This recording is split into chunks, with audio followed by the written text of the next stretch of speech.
Assalamualaikum warahmatullahi wabarakatuh.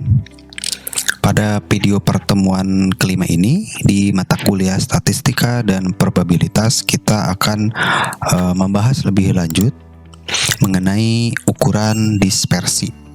Ya, perlu rekan-rekan mahasiswa ketahui bahwasannya ukuran dispersi atau ukuran variansi adalah ukuran yang menyatakan seberapa jauh penyimpangan nilai-nilai data dari nilai pusatnya, atau ukuran yang menyatakan seberapa banyak nilai-nilai data yang berbeda dengan nilai pusat. Nah, ukuran dispersi ini adalah pelengkap ya dari ukuran nilai pusat dalam menggambarkan serangkaian data. Dengan adanya ukuran dispersi, penggambaran sekumpulan data menjadi lebih jelas dan lebih tepat. Nah, kita akan bahas lebih lanjut. Untuk apa sih kegunaan ukuran dispersi ini? Ukuran dispersi atau penyebaran adalah pergerakan dari nilai observasi terhadap nilai rata-rata. Rata-rata dari serangkaian nilai observasi tidak dapat diinterpretasikan secara terpisah dari hasil dispersi nilai-nilai tersebut sekitar rata-ratanya. Semakin besar variasi nilai XI, maka semakin kurang representatif rata-rata distribusinya. Contoh, misalkan diberikan tabel hasil tes mahasiswa A dan mahasiswa B. Pada mahasiswa A itu hasil tesnya ada yang 60, 65, 50, 60, 65, dan 60. Dan mahasiswa yang B ada yang 30, 90, 50, 70, 60, dan 60. Mahasiswa A, X bar A sama dengan 60, berarti variasi nilai dari 50 sampai 65. Kemudian mahasiswa B, X bar sama dengan 60, berarti variasi nilai dari 30 sampai 90. Bisa kita lihat bahwasannya X bar A sama dengan X bar B ya. Nah, meskipun rata-rata hasil tes mereka sama, tetapi penyebaran atau dispersi hasil tes mahasiswa B ternyata lebih besar daripada mahasiswa A. Nilai A ternyata lebih konsisten, stabil daripada nilai B. Sedangkan nilai B kadang baik, kadang jelek ya.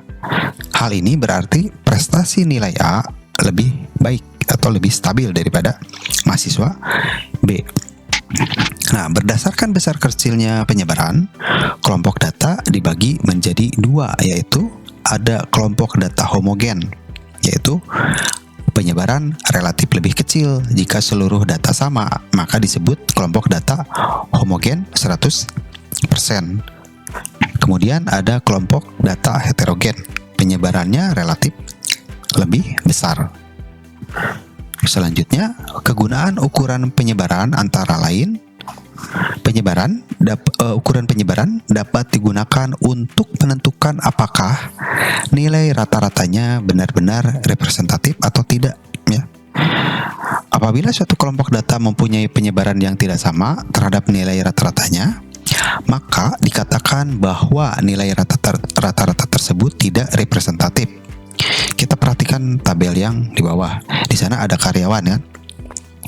Karyawan A 40.000 upahnya, B 50.000, C 55.000 upahnya, D 65.000, sedangkan yang E 390.000. Jumlah totalnya 600.000. Nah, rata-rata upah karyawan adalah 600.000 dibagi 5 sama dengan 120.000.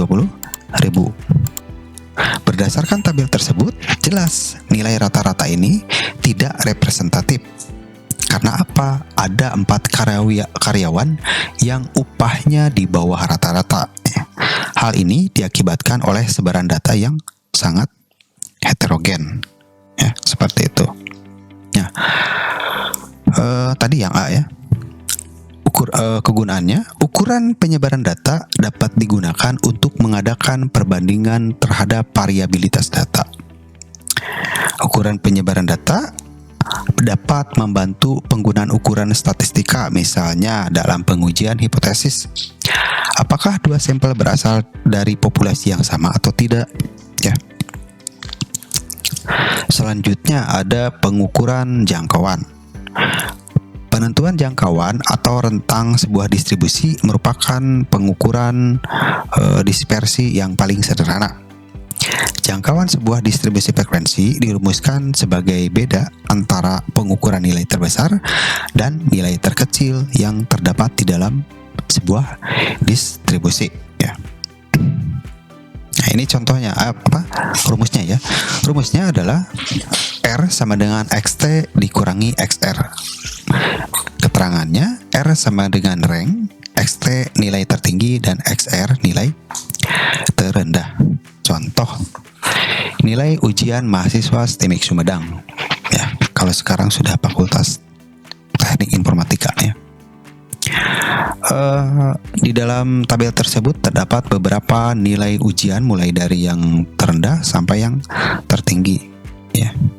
Jangkauan distribusi dari nilai mahasiswa STEMIK Sumedang adalah nilai tertinggi dikurangi nilai terendah, di mana nilai tertinggi adalah 73,33 dikurangi 41,22 sama dengan 32,33. Nah, kemudian contoh berikutnya diberikan tabel distribusi frekuensi dari nilai 111 mahasiswa STEMIK Sumedang. Di sana ada nilai ujian dari 20 sampai 27,49, itu ada 3 orang jumlahnya. 27,50 sampai 34,99 ada 5 orang mahasiswa, sampai dengan 72,50 sampai 79,99 3 orang, ya. Bila nilai-nilai observasi telah dikelompokkan ke dalam distribusi frekuensi, maka jangkauan distribusi dirumuskan sebagai beda antara pengukuran nilai titik tengah kelas pertama dan nilai titik tengah kelas terakhir. Di sini nilai titik tengah kelas pertama 27,49 dikurangi 20,00, ya, dibagi 2 sama dengan 24,99. Kemudian nilai titik tengah kelas terakhir 79,99 dikurangi 72,50 dibagi 2 sama dengan 74,995. Jangkauan distribusi adalah nilai titik tengah kelas pertama dikurangi nilai titik tengah kelas terakhir 74,995 dikurangi 24,995 sama dengan 50, ya. Beberapa statistisi cenderung menggunakan beda antara tepi bawah kelas pertama dengan tepi atas kelas terakhir. Tepi bawah dari kelas pertama adalah 20, tepi atas kelas terakhir adalah 79,99. Nah, maka jangkauan distribusi sama dengan 79,99 dikurangi 20,00 sama dengan 60,00, ya. Nah, contoh berikutnya, tentukan jangkauan dari tabel distribusi frekuensi berikut. Di sana ada interval kelas 97 sampai dengan 103 ada 4 orang. Kemudian 104 sampai 110 ada 8 orang. Sampai dengan 146 sampai 152 ada 3 orang. Jumlah FI sama dengan 100 orang. Nah, nilai titik tengah kelas pertama adalah 103 dikurangi 97 dibagi 2 adalah 100.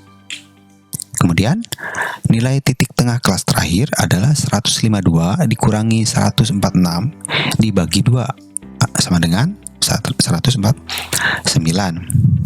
Maka jangkauan distribusi sama dengan nilai titik tengah kelas pertama dikurangi nilai titik tengah kelas terakhir, yaitu 149 dikurangi 100 sama dengan 49, atau 152 kurangi 97 sama dengan 55, ya. Nah, selanjutnya nanti di video pertemuan yang kelima ini saya berikan kuis, ya. Silahkan rekan-rekan lihat terlebih dahulu di video praktikum. Ini mudah, ya. Yang pertama, jelaskan perbedaan statistik dengan statistika. ya.